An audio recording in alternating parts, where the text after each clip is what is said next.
তো hello viewers, আসসালামু আলাইকুম। তো সকলে কেমন আছেন? আশা করি সকলে আল্লাহর রহমতে অনেক ভালো আছেন। আমিও আল্লাহর রহমতে অনেক অনেক বেশি ভালো আছি। তো আপনাদেরকে আপনারা অনেকেই গ্রুপে আমার একটি কাজ দেখে বলেছেন যে আমি কিভাবে এই কাজটি আর কি পুরো করেছি বা কিভাবে এই ভোকালটিকে এত ক্লিন বানিয়েছি বা অটোটিউন করেছি। তো সেটার জন্যই ভিডিওটি তৈরি। তো বেশি কথা না বলে চলুন মেইন টপিকে আমরা চলে যাই। তো সবার প্রথমে আমরা ভোকালের মিক্সিং, তারপরে আমরা প্যাটসের সাউন্ড ধারাবাহিকভাবে এক একটা করে দেখাই।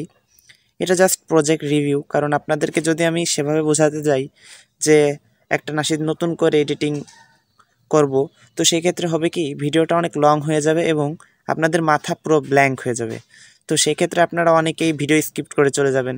তো এখানেও বেশি কথা বলা হয়ে যাচ্ছে, তো বেশি কথা না বাড়িয়ে মেইন টপিকে যাই। তো এখানে আপনারা দেখতে পাচ্ছেন এটা হচ্ছে আমার নাশিদটি।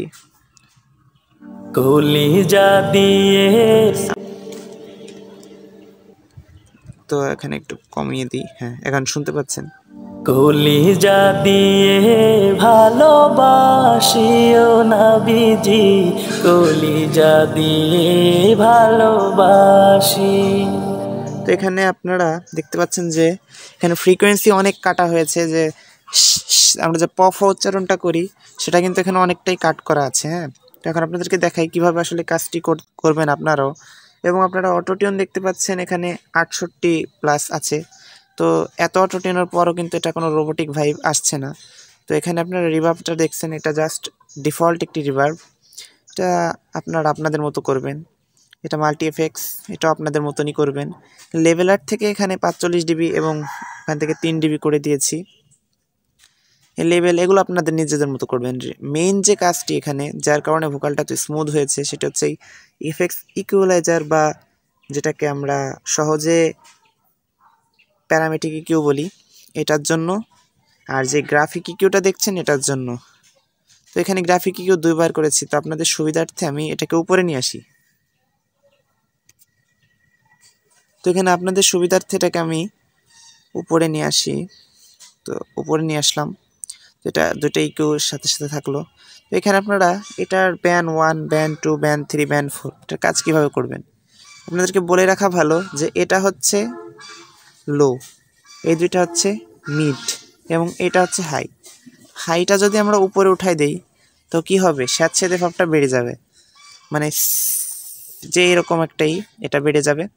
আর লোটাকে যদি আমরা উপরে উঠাই দিই তাহলে ভোকালটা একটু পরিষ্কার হয়ে যাবে, সেই ক্ষেত্রে ওইটা বেড়ে যাবে। আর যদি আমরা এই লোটাকে নিচের দিকে নামাই, মানে এই ব্যান্ড 1কে নিচের দিকে নামাই, তাহলে হবে কি ভোকালটা তার উল্টো কাজ করবে আর কি। ব্যাপারটা আসলে আপনারা বুঝেছেন হয়তো। তো এরপরে আপনারা দেখতেছেন এখানে গ্রাফিক ইকিউ, এটা জাস্ট আমি কি করেছি, এখানে 8টা স্কেল আপনারা দেখতে পাচ্ছেন, মূলত এখানে 12টা স্কেল। হ্যাঁ, প্রত্যেকটার জন্য 2টা স্কেলের জন্য একটা করে নব দিয়েছে এরা। তো 8টা টোটালি নব আছে, 8টা। আর একটা যে বিডাব্লু, এটা দিয়ে একটু কমায় বাড়ায় রাখে আর কি এর ফ্রিকোয়েন্সিটা। তো আমি যেভাবে করছি আপনাদের যে সেমভাবে করতে হবে এমন কিন্তু বিষয় না। আপনাদেরকে জাস্ট এই নবটা দিয়ে, এই নবটা যত উপর উঠবেন অত ক্লিন হবে। তো আমার এই ভোকালে প্রচুর বেস ছিল, তো সেটাকে রিমুভ করতে আমাকে অনেক উপরে উঠাতে হয়েছে। তো এখানে আমি অনেক উপরে রাখছি এটা। যদি এটা অফ করে দিই তাহলে দেখেন, দুইটাই অফ করে দিই। কলিজা দিয়ে ভালো, যারা হেডফোন ইউজ করছেন তারাই পার্থক্যটা বুঝতে পারবেন। হ্যাঁ, তাছাড়া আপনারা পার্থক্যটা কিন্তু তেমন একটা বুঝতে পারবেন না।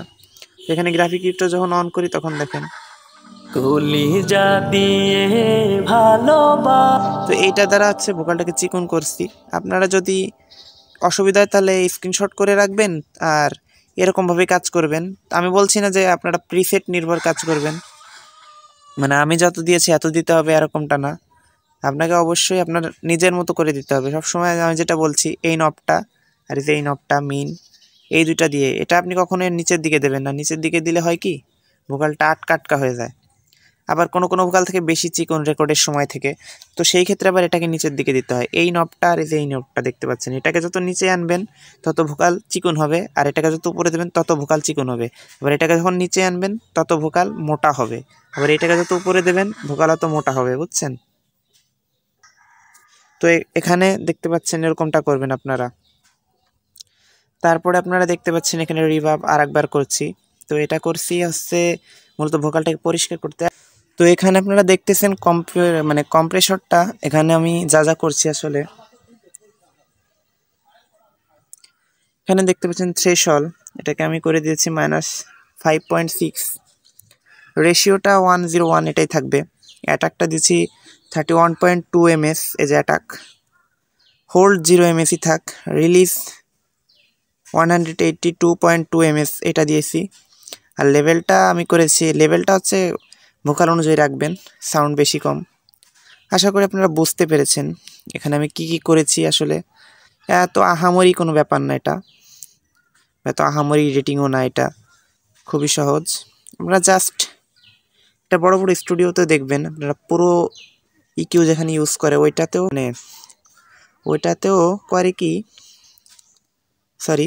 করে কি এই হাইটাকে উঠিয়ে দেয় এবং এই যে লোটাকে ডাবিয়ে দেয়। হ্যাঁ, আপনি আপনার প্রয়োজন মতো হাইকে উঠাবেন, লোকে ডাবাবেন, একেবারে বেশি উঠাবেন। এই ভোকালটা প্রচুর বেশ ছিল তো এখানে আমি বেশি করেছি, বুঝছেন? তো এই বেশি করার কারণটা হচ্ছে এটা।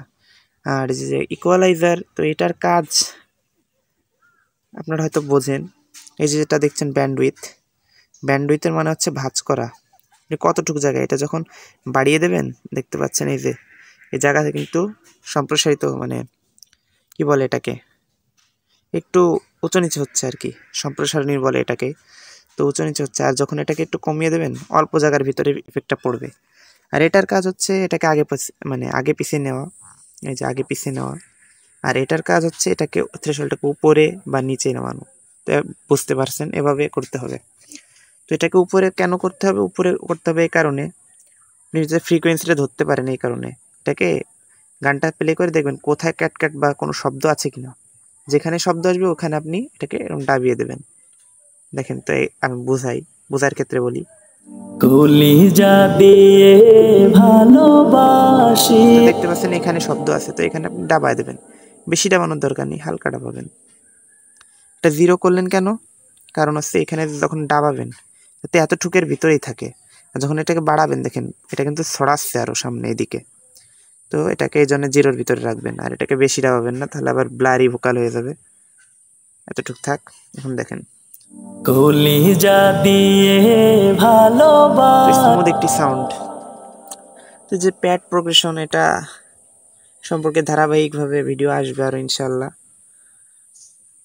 তো সকলে আশা করি ভিডিওটি দেখে উপকৃত হবেন। তো আজকের মতো এই পর্যন্তই ক্লাসটুকু। তা যারা মনোযোগ সহকারে দেখবেন আশা করি আপনারাও পারবেন। তো এটা মূলত এত কিছু করার কোনো দরকার ছিল না। অনেকেই বলবে দরকার ছিল কি, এখানে অনেক কিছু এত কিছু করার দরকার একটাই, কারণ এই যে অটো টিউনটা দেখছেন এটা কিন্তু রোবটের মতো ভাইব দেয়। তো এটাকে আর কি রোবোটিক ভাইবটাকে রিমুভ করার জন্য আসলে এত কিছু। তো আরও নতুন নতুন ভিডিও নিয়ে ইনশাল্লাহ আমি হাজির হব। আসসালামু আলাইকুম।